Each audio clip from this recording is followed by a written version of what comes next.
Rainbow Friends is an odd choice when it comes to speedrunning, and that's mainly because it's sort of a maze. It generates a bunch of random collectibles around a massive map. You must then find them without getting your face eaten off by one of the 4 monsters that roam the building.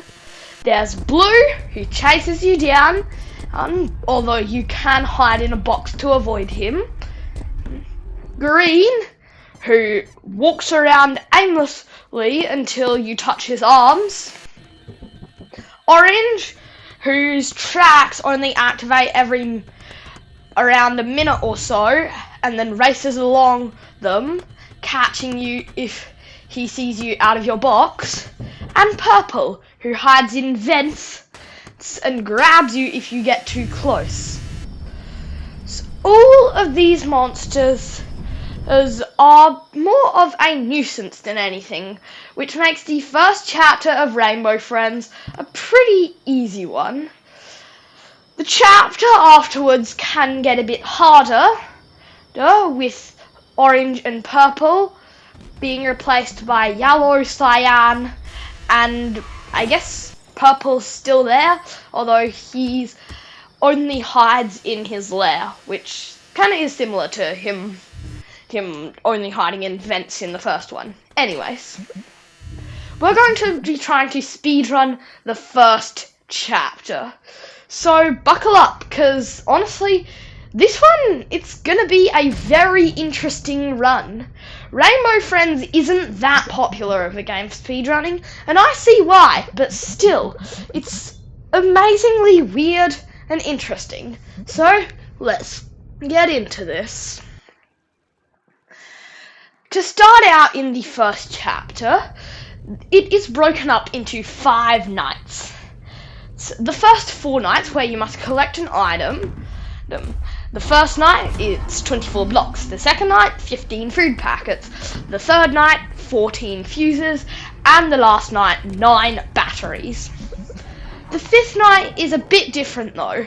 Rather than collecting an item, this mysterious figure that crashed you here in the first place throws you a party, and then you have to run from Blue as he starts chasing you through the vents. And this, you can't really do much to speed it up. The only way you can speed this up is by getting to 2 points to trigger a 10-second cutscene as fast as possible. And getting to these 2 points ain't really that hard, and it ain't really that long either. Anyways, let's move on to the actual run. I was able to do this run in just over 22 minutes, which is not that bad for a Rainbow Friends run.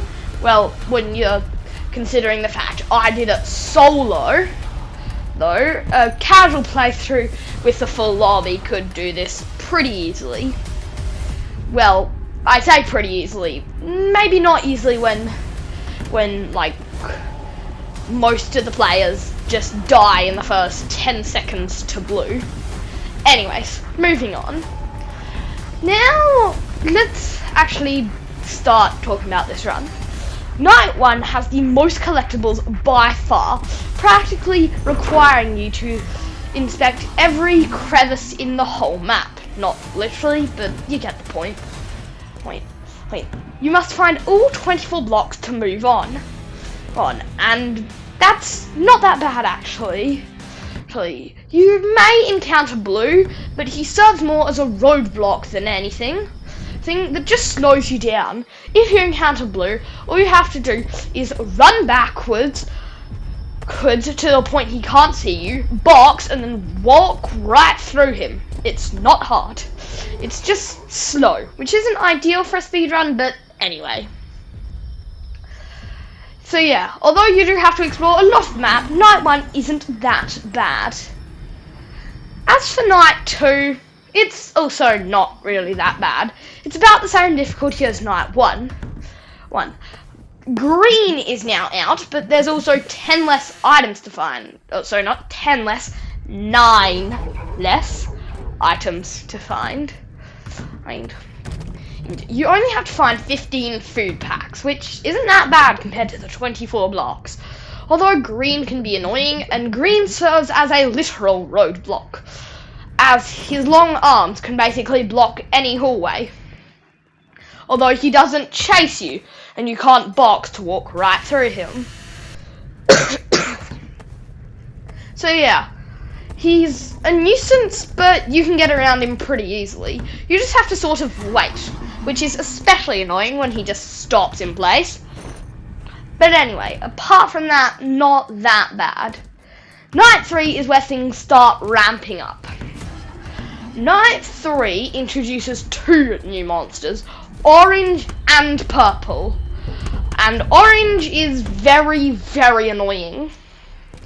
Orange creates a track that he runs along around minute and a half.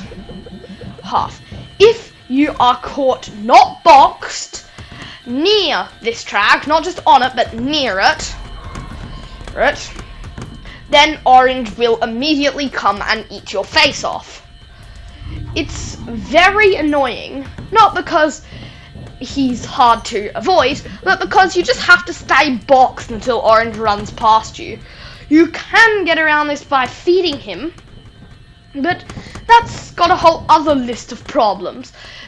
Like, you have to take time where you could be getting a bunch of fuses, which if you come back to feed him, like, I'd say he would have to run at least 3 times, and you're probably going to have collected all the fuses nearby, which means you're just wasting time. And yeah, not to mention, if you get there too late, and orange actually releases his tracks, then he will just come along and eat you anyway, because the moment orange releases his tracks, he starts running along them. So yeah, orange, not great. Purple, really, it's nothing. There are just some leaks in the vents, and you need to walk along some footprints, and you're good. You can dodge purple. Yep, not hard.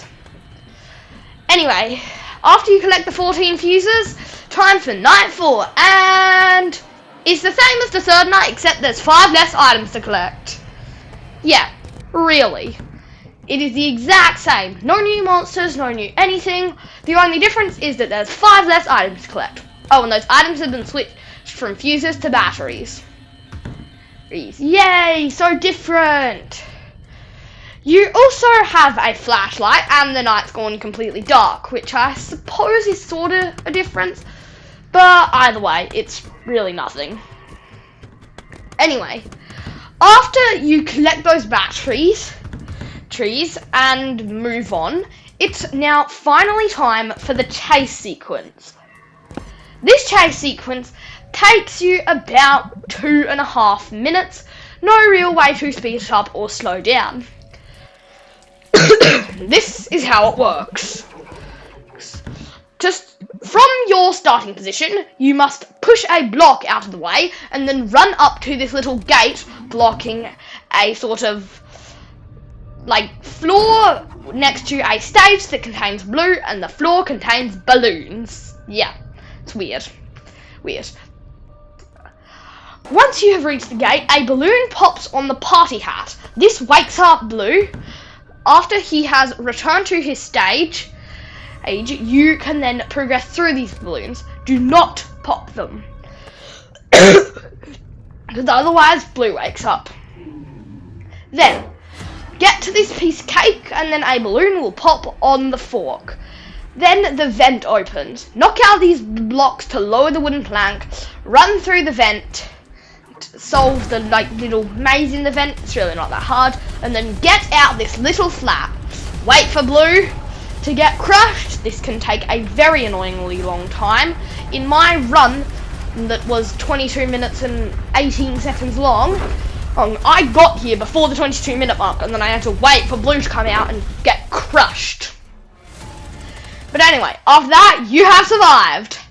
And yeah, I was able to finish a run in 22 minutes and 18 seconds. Not that bad. Anyway, I'll see you on the next one. Stay speedy. Goodbye.